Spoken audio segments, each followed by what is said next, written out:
El libro de Esther, capítulo 1. Estos hechos sucedieron en los días del rey Jerjes, quien reinó sobre 127 provincias, desde la India hasta Etiopía. En esa época, Jerjes gobernaba su imperio desde el trono real, ubicado en la fortaleza de Susa. En el tercer año de su reinado, hizo un banquete para todos sus nobles y funcionarios. Invitó a todos los oficiales del ejército de Persia y Media, y también a los príncipes y nobles de las provincias. La celebración duró 180 días, y fue una gran exhibición de la opulenta riqueza de su imperio y de la pompa y el esplendor de su majestad. Cuando todo terminó, el rey ofreció un banquete para todo el pueblo, que se encontraba en la fortaleza de Susa, desde el más importante hasta el más insignificante. El banquete duró 7 días y se realizó en el patio del jardín del palacio. El patio estaba elegantemente decorado con cortinas de algodón blanco y colgantes azules, sostenidos con cuerdas de lino y cintas de color púrpura que pasaban por anillos de plata incrustados en columnas de mármol. Había divanes de oro y de plata sobre un piso de mosaicos de cuarzo, mármol, nácar y otras piedras costosas. Las bebidas se servían en copas de oro de distintos diseños, y había vino real en abundancia, lo cual reflejaba la generosidad del rey. Por decreto del rey, no había límite de consumo, porque el rey había dado instrucciones a todos los empleados del palacio de que sirvieran a cada hombre cuanto quisieran. Al mismo tiempo, la reina Vasti hizo un banquete para las mujeres en el palacio real del rey Jerjes. Al 7º día de la fiesta, cuando el rey Jerjes estaba muy alegre a causa del vino, les ordenó a los 7 eunucos que lo servían, Meumán, Vista, Carbona, Victa, Abacta, Setar y Carcas, que le trajeran a la reina Vasti con la corona real en la cabeza. Quería que los nobles y los demás hombres contemplaran su belleza, porque era una mujer sumamente hermosa. Pero cuando le comunicaron la orden del rey a la reina Vasti, ella se negó a ir. Esa respuesta enfureció al rey y lo hizo arder de enojo. Entonces, el rey consultó de inmediato con sus sabios consejeros, quienes conocían todas las leyes y costumbres persas, porque siempre les pedía consejo. Sus nombres eran Carcena, Setar, Admata, Tarsis, Meres, Marcena y Memucán, 7 nobles de Persia y Media. Esos hombres se reunían frecuentemente con el rey y ocupaban los cargos más altos del imperio. ¿Qué debe hacerse con la reina Vasti? ¿Qué sanción impone la ley para una reina que se niega a obedecer las órdenes que el rey le envía debidamente por medio de sus eunucos? Memucán contestó al rey y a los nobles: La reina Vasti ofendió no solo al rey, sino también a cada noble y ciudadano del imperio. Ahora, en todas partes, las mujeres comenzarán a despreciar a sus maridos cuando se enteren de que la reina Vasti se negó a presentarse ante el rey. Antes de que termine este día, las esposas de todos los nobles del rey en toda Persia y Media oirán lo que hizo la reina y empezarán a tratar a sus maridos de la misma manera. Nada pondrá fin a su desprecio y enojo. Así que, si al rey le agrada, sugerimos que emita un decreto por escrito, una ley de los persas y los medos que no pueda ser revocada. Debería ordenar que la reina Vasti sea excluida para siempre de la presencia del rey Jerjes y que el rey elija otra reina más digna que ella. Cuando se publique este decreto en todo el vasto imperio del rey, los maridos de todas partes, sea cual fuere su rango, recibirán el respeto que merecen de parte de sus esposas. El rey y sus nobles Consideraron que esa propuesta tenía sentido, así que el rey siguió el consejo de Memucán. Envió cartas por todo el imperio, a cada provincia en su propio sistema de escritura y en su propio idioma, proclamando que todo hombre debía ser jefe en su propia casa y decir lo que le viniera en gana.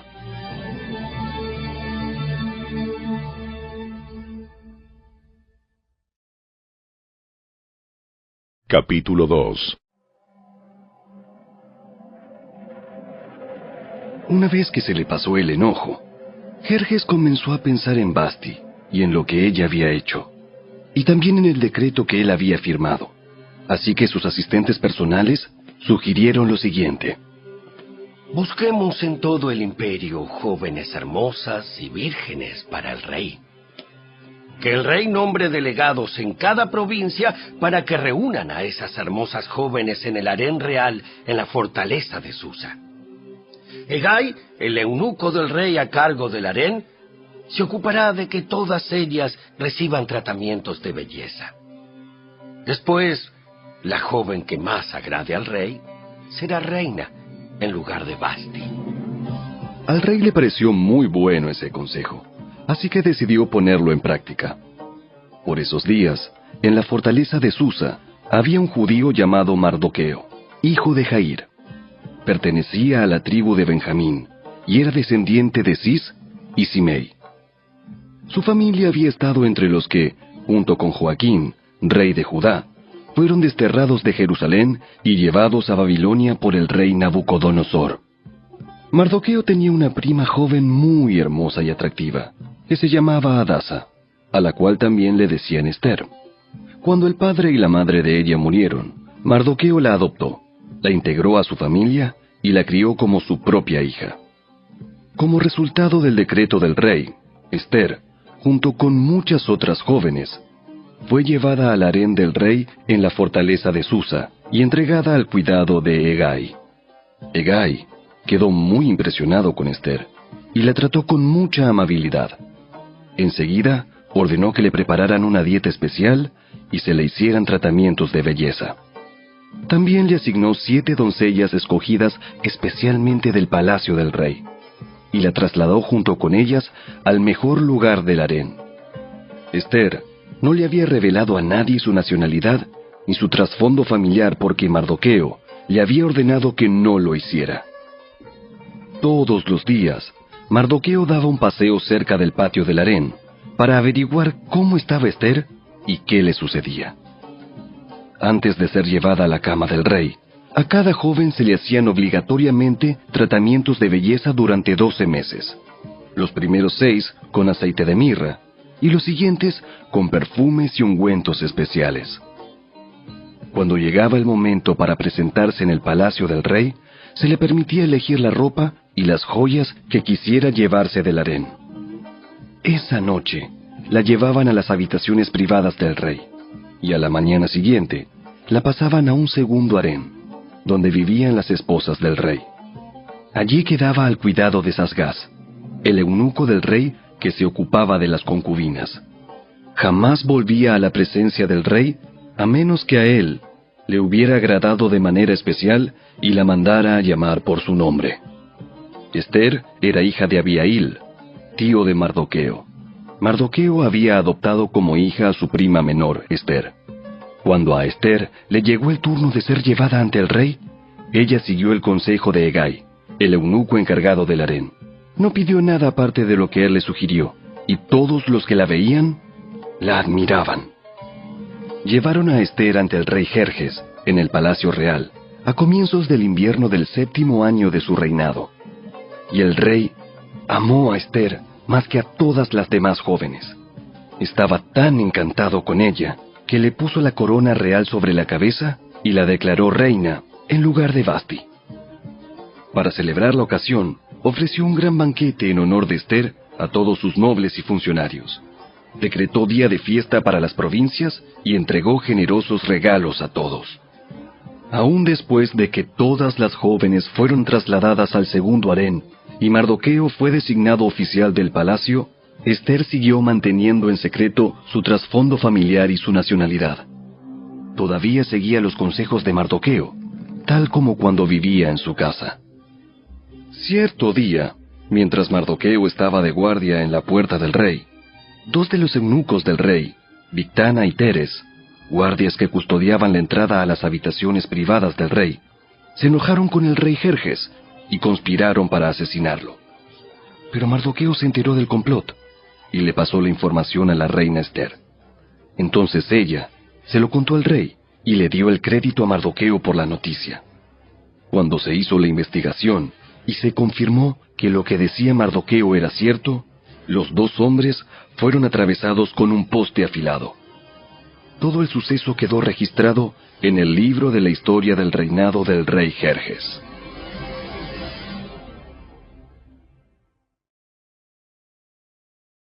Capítulo 3. Tiempo después, el rey Jerjes ascendió a Amán, hijo de Amedata el Agageo. Lo puso por encima de todos los demás nobles y lo convirtió en el funcionario más poderoso del imperio. Todos los funcionarios del rey se inclinaban ante Amán en señal de respeto cada vez que él pasaba porque el rey lo había ordenado. Pero Mardoqueo se negó a inclinarse ante él o a rendirle homenaje. Entonces, los funcionarios del palacio, que estaban a la puerta del rey, le preguntaron a Mardoqueo: ¿Por qué desobedeces la orden del rey?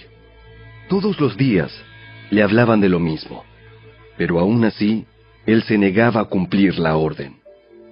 Entonces le informaron a Amán para saber si él toleraría la conducta de Mardoqueo, ya que Mardoqueo les había dicho que era judío. Cuando Amán vio que Mardoqueo no se inclinaba ante él, ni le rendía homenaje, se llenó de furia. Como se había enterado de la nacionalidad de Mardoqueo, decidió que no bastaba con matar solamente a él. Entonces, buscó la forma de destruir a todos los judíos a lo largo y ancho del imperio de Jerjes. Así que, en el mes de abril, durante el año 12 del reinado de Jerjes, echaron el plan a suertes en presencia de Amán. Las suertes se llamaban Purim, a fin de determinar cuál era el mejor día y mes para llevar a cabo el plan. Se escogió el día 7 de marzo, casi un año después. Luego, Amán se acercó al rey Jerjes y le dijo: Hay cierta raza dispersada por todas las provincias del imperio que se mantiene aislada de todas las demás. Tienen leyes diferentes de los demás pueblos y se niegan a obedecer las leyes del rey. Por lo tanto, no conviene a los intereses del rey que ese pueblo siga con vida. Si al rey le agrada, emita un decreto para destruirlos, y yo donaré 10,000 bolsas grandes de plata a los administradores del imperio para que los depositen en la tesorería del reino. El rey estuvo de acuerdo, y para confirmar su decisión, se quitó del dedo el anillo con su sello oficial y se lo entregó a Amán, hijo de Amedata el Agageo, el enemigo de los judíos. El rey dijo: Tanto el dinero como el pueblo son tuyos, para que hagas con ellos lo que mejor te parezca. Así que, el 17 de abril, citaron a los secretarios del rey y se escribió un decreto tal como lo dictó Amán. Lo enviaron a los funcionarios del rey de más alta posición, a los gobernadores y a los nobles de cada provincia en sus propios sistemas de escritura y en sus propios idiomas. El decreto se redactó en nombre del rey Jerjes y fue sellado con el anillo del rey.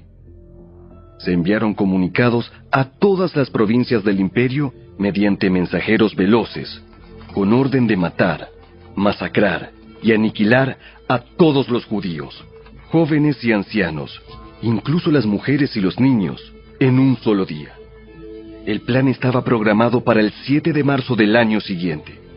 Las pertenencias de los judíos serían entregadas a los que los mataran. Una copia del decreto debía emitirse como ley en cada provincia y proclamarse a todos los pueblos, a fin de que estuvieran preparados para cumplir con su deber el día señalado. Por orden del rey, se despachó el decreto mediante mensajeros veloces y también se proclamó en la fortaleza de Susa. Luego, El rey y Amán se sentaron a beber. Pero la ciudad de Susa entró en confusión.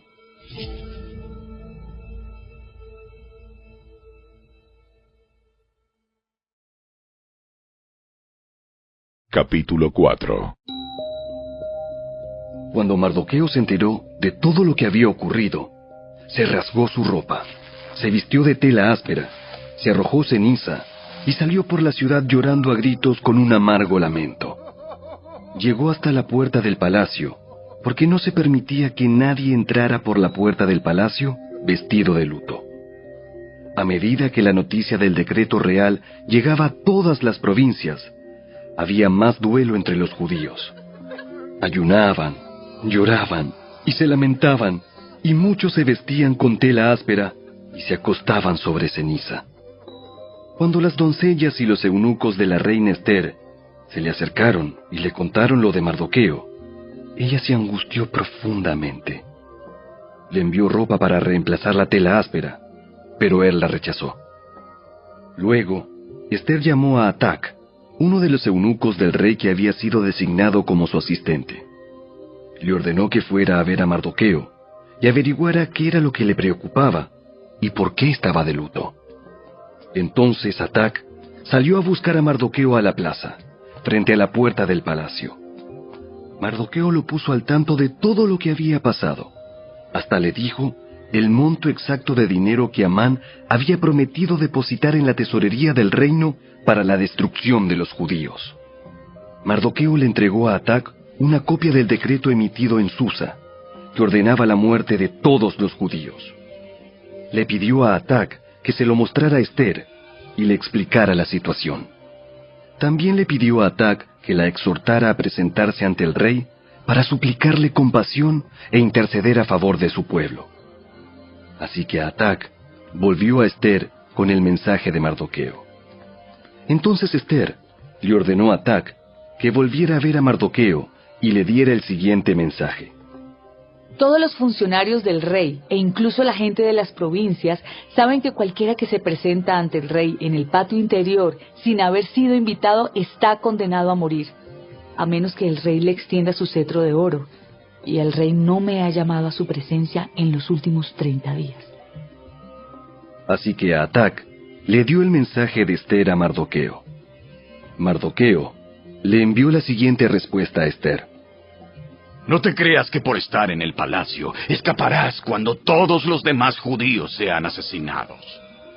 Si te quedas callada en un momento como este, el alivio y la liberación para los judíos surgirán de algún otro lado, pero tú y tus parientes morirán. ¿Quién sabe si no llegaste a ser reina precisamente para un momento como este? Entonces, Ester envió la siguiente respuesta a Mardoqueo. Ve y reúne a todos los judíos que están en Susa y hagan ayuno por mí. No coman ni beban durante 3 días, ni de noche ni de día. Mis doncellas y yo haremos lo mismo. Entonces, aunque es contra la ley, entraré a ver al rey. Si tengo que morir, moriré. Así que Mardoqueo se puso en marcha e hizo todo tal como Ester le había ordenado.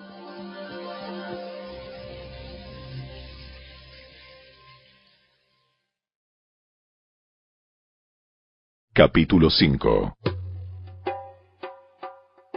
Al tercer día del ayuno, Ester se puso las vestiduras reales y entró en el patio del interior del palacio, que daba justo enfrente a la sala del rey. El rey estaba sentado en su trono real, mirando hacia la entrada.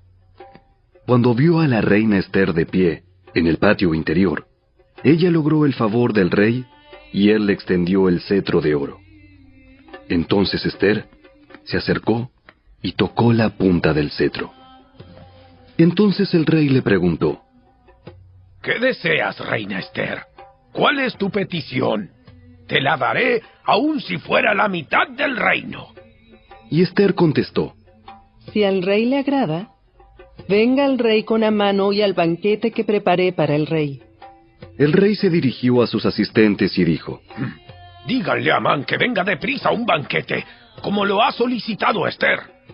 Así que el rey y Amán fueron al banquete preparado por Esther.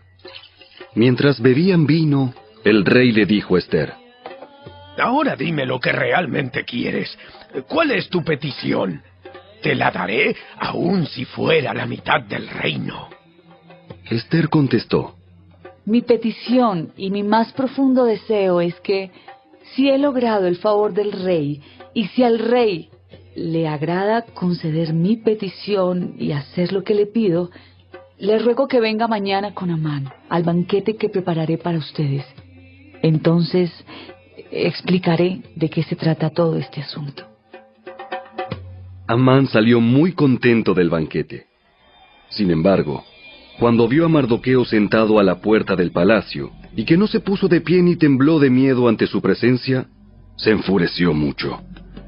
No obstante, se contuvo y se fue a su casa. Luego, Amán reunió a sus amigos y a Zeres, su esposa, y se jactó ante ellos de su gran riqueza y de sus muchos hijos. Hizo alarde de los honores que el rey le había dado, y de la forma en que lo había ascendido por encima de todos los otros nobles y funcionarios. Amán también añadió: Y eso no es todo. La reina Esther nos invitó exclusivamente al rey y a mí a un banquete que preparó para nosotros. Y me invitó a cenar mañana nuevamente con ella y con el rey. Sin embargo, todo eso no vale nada mientras ve al judío Mardoqueo sentado allí, a la puerta del palacio. Entonces Zeres, la esposa de Amán, y todos sus amigos sugirieron: Levanta un poste afilado. Levanta un poste afilado que mida 23 metros de altura. Y mañana por la mañana, pídele al rey que atraviese a Mardoqueo en el poste. Después de eso podrás seguir alegremente tu camino al banquete con el rey. A Amán le gustó la idea y ordenó que colocaran el poste.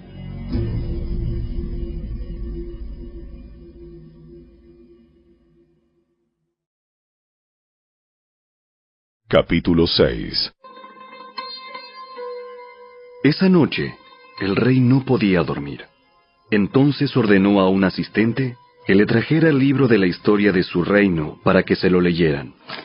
En los registros, descubrió el relato de cuando Mardoqueo informó del complot que Bigtana y Teres, dos de los eunucos que cuidaban la puerta de las habitaciones privadas del rey, habían tramado para asesinar al rey Jerjes. ¿Qué recompensa o reconocimiento le dimos a Mardoqueo por este acto? Sus asistentes contestaron: Nunca se ha hecho nada. ¿Quién está en el patio exterior? Resulta que Amán acababa de llegar al patio exterior del palacio para pedirle al rey que atravesara a Mardoqueo en el poste que había preparado. Entonces, los asistentes contestaron al rey: Es Amán el que está en el patio. ¡Háganlo pasar! Entonces, Amán entró, y el rey dijo: ¿Qué debo hacer para honrar a un hombre que verdaderamente me agrada? Amán pensó para sí: ¿A quién querría honrar el rey más que a mí? Así que contestó: Si el rey desea honrar a alguien, debería sacar uno de los mantos reales que haya usado el rey, y también un caballo que el propio rey haya montado. Uno que tenga un emblema real en la frente.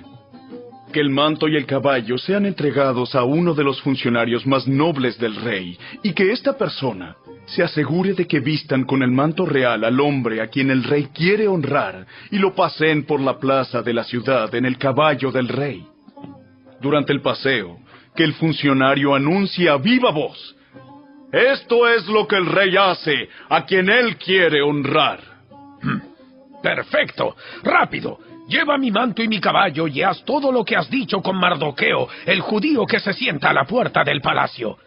No pierdas ni un detalle de lo que has sugerido. Entonces Amán tomó el manto y se lo puso a Mardoqueo. Lo hizo montar el caballo del rey y lo paseó por la plaza de la ciudad, gritando: Esto es lo que el rey hace a quien él quiere honrar. Después, Mardoqueo regresó a la puerta del palacio, mientras que Amán se apresuró a volver a su casa desalentado y totalmente humillado. Cuando Amán le contó a su esposa, Ceres, y a todos sus amigos lo que había sucedido, sus sabios consejeros y su esposa dijeron: Ya que Mardoqueo, este hombre que te ha humillado, es de origen judío, jamás tendrás éxito con tus planes contra él. Oh, será tu ruina seguir oponiéndote a él. Mientras estaban hablando, llegaron los eunucos del rey y enseguida se llevaron a Amán al banquete que Ester había preparado.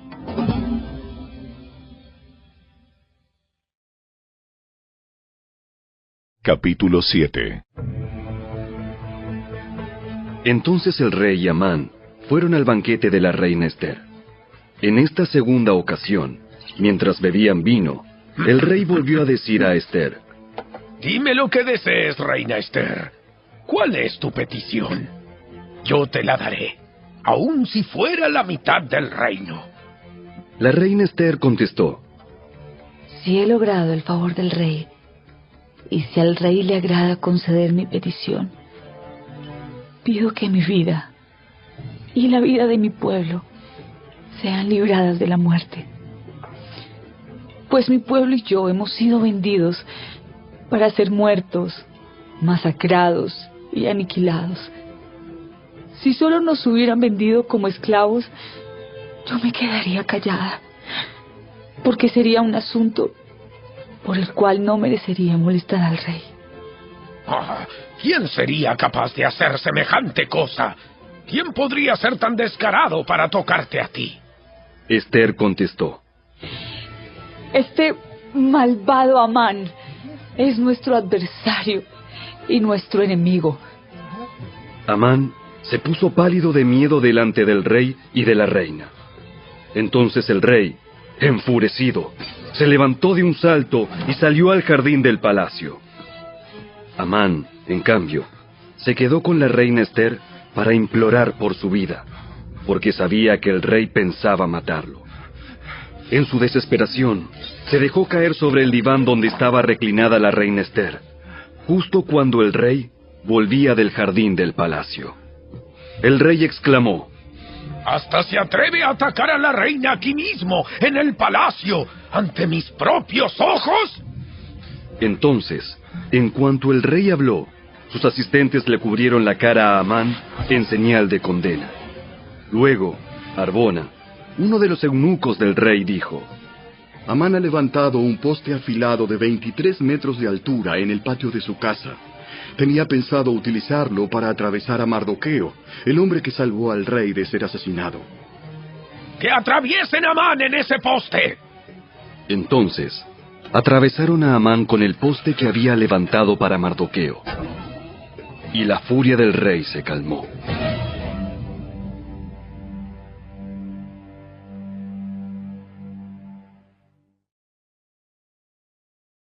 Capítulo 8.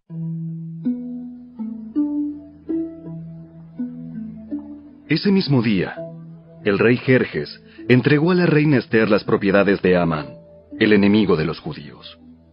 Luego, llevaron a Mardoqueo ante el rey, porque Ester le había contado al rey el parentesco que había entre ellos. El rey se quitó el anillo con su sello oficial, el cual había recuperado de Amán, y se lo dio a Mardoqueo. Y Ester nombró a Mardoqueo como encargado de las propiedades de Amán. Luego Ester volvió a presentarse ante el rey, cayó a sus pies y le suplicó con lágrimas que detuviera el plan siniestro que Amán, el agageo, había conspirado contra los judíos. Nuevamente el rey extendió su cetro de oro hacia Ester, de modo que ella se levantó y permaneció de pie delante de él. Ester dijo: Si al rey le place y yo he logrado su favor, y si al rey le parece correcto y yo le resulto agradable, que se emita un decreto que anule las órdenes de Amán, hijo de Amedata, el agageo, quien ordenó la destrucción de los judíos en todas las provincias del rey. Pues, ¿cómo podría soportar ver a mi pueblo y a mi familia ser masacrados y destruidos? Entonces el rey Jerjes dijo a la reina Ester y a Mardoqueo, el judío: Le he dado a Esther las propiedades de Amán, a quien atravesaron en un poste porque trató de destruir a los judíos.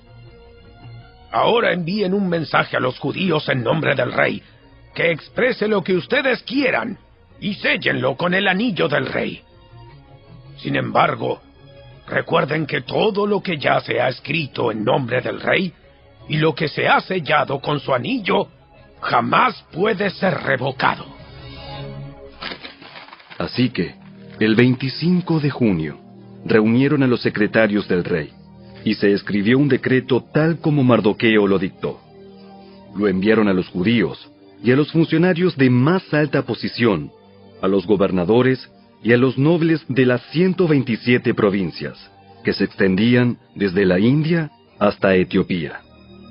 Este decreto se escribió en los propios sistemas de escritura y en los propios idiomas de cada pueblo del imperio, incluido el de los judíos. El decreto se redactó en nombre del rey Jerjes y fue sellado con el anillo del rey. Mardoqueo envió los comunicados por medio de los mensajeros veloces, quienes montaban caballos rápidos, criados especialmente para el servicio del rey. El decreto del rey les daba autoridad a los judíos de todas las ciudades para unirse y defender su vida. Se les permitía matar, masacrar y aniquilar a cualquiera, de cualquier nacionalidad o provincia, que los atacara a ellos o a sus esposas e hijos. También podían apoderarse de los bienes de sus enemigos.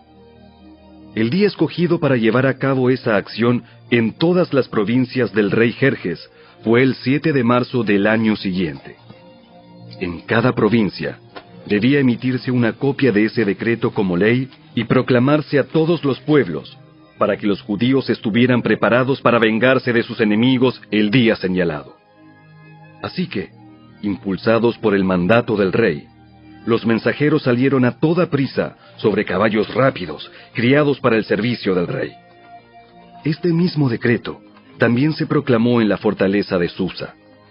Luego, Mardoqueo salió de la presencia del rey vestido con el manto real azul y blanco, con una gran corona de oro y con una capa de púrpura y lino de la más alta calidad. La gente de Susa también celebró el nuevo decreto, y los judíos se llenaron de gozo y alegría y recibieron honra en todas partes. En cada provincia y ciudad, en cada lugar donde llegaba el decreto del rey, los judíos se alegraban mucho, festejaban a lo grande y declararon el día feriado y de celebración. También, muchas personas del territorio se hicieron judíos por temor a lo que pudieran hacerles los judíos.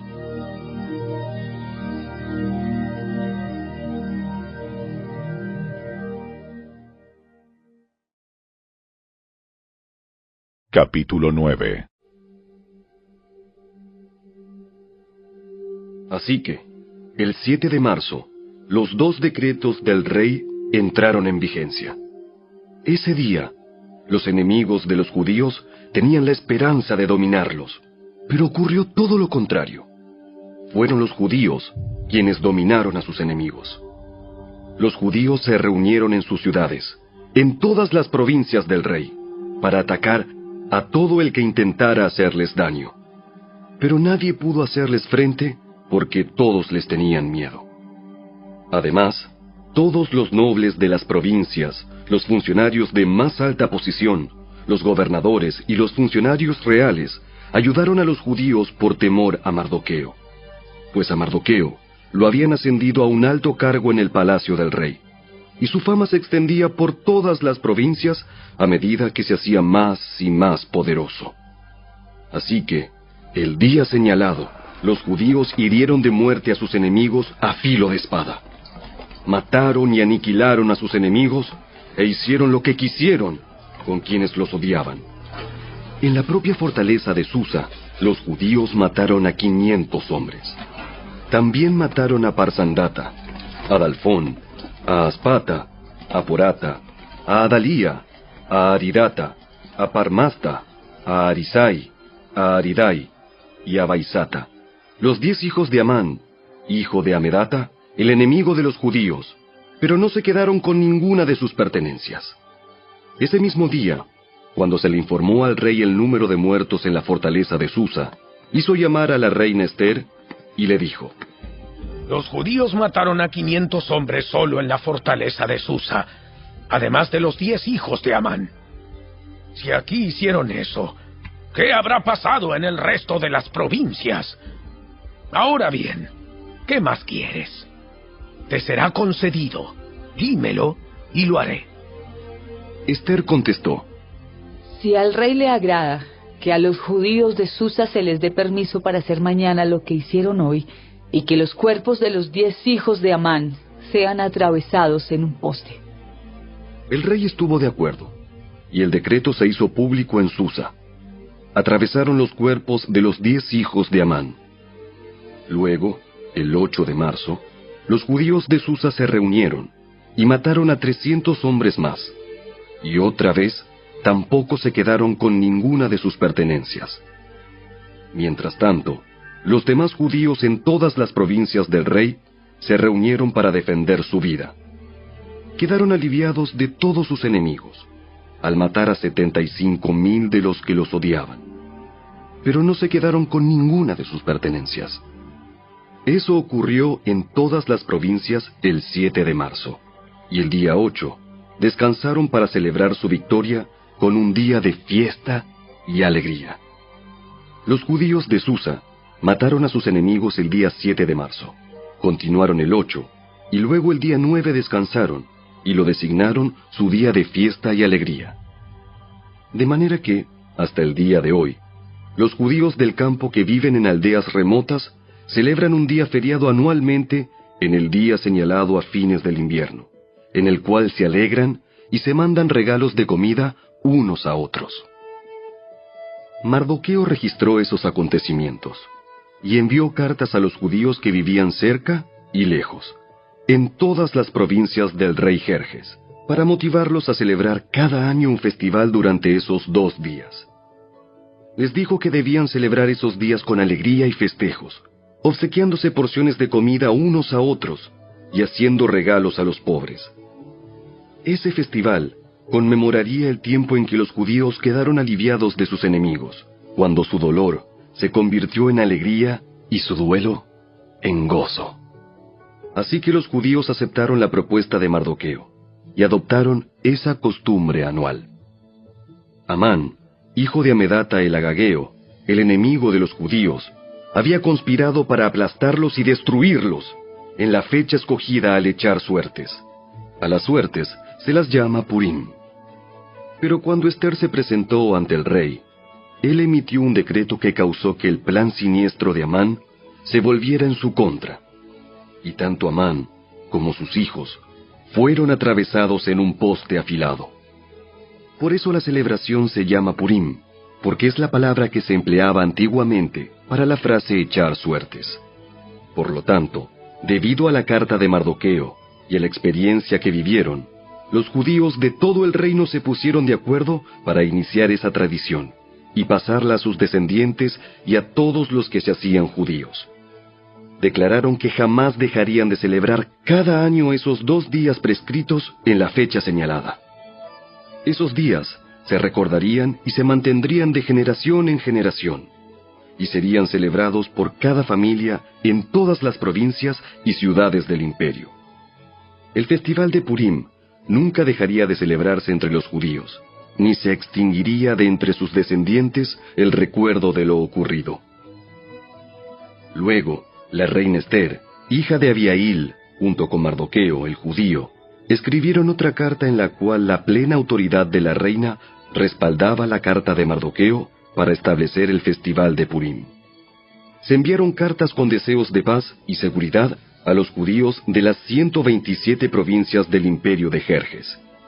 Esas cartas establecían la celebración anual del festival de Purim en las fechas señaladas, como lo habían decretado el judío Mardoqueo y la reina Ester. El pueblo decidió celebrar el festival, de la misma manera que había decidido establecer el tiempo de ayuno y luto para sí y sus descendientes. Así que el mandato de Ester confirmó la costumbre del Purim, y todo quedó escrito en los registros.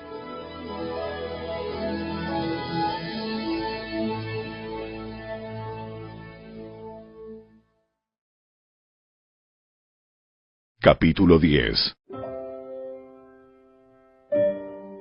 El rey Jerjes impuso un tributo en todo su imperio, incluso hasta las costas lejanas. Sus grandes logros y el relato completo de la grandeza de Mardoqueo, a quien el rey había ascendido, están registrados en el libro de la historia de los reyes de Media y Persia.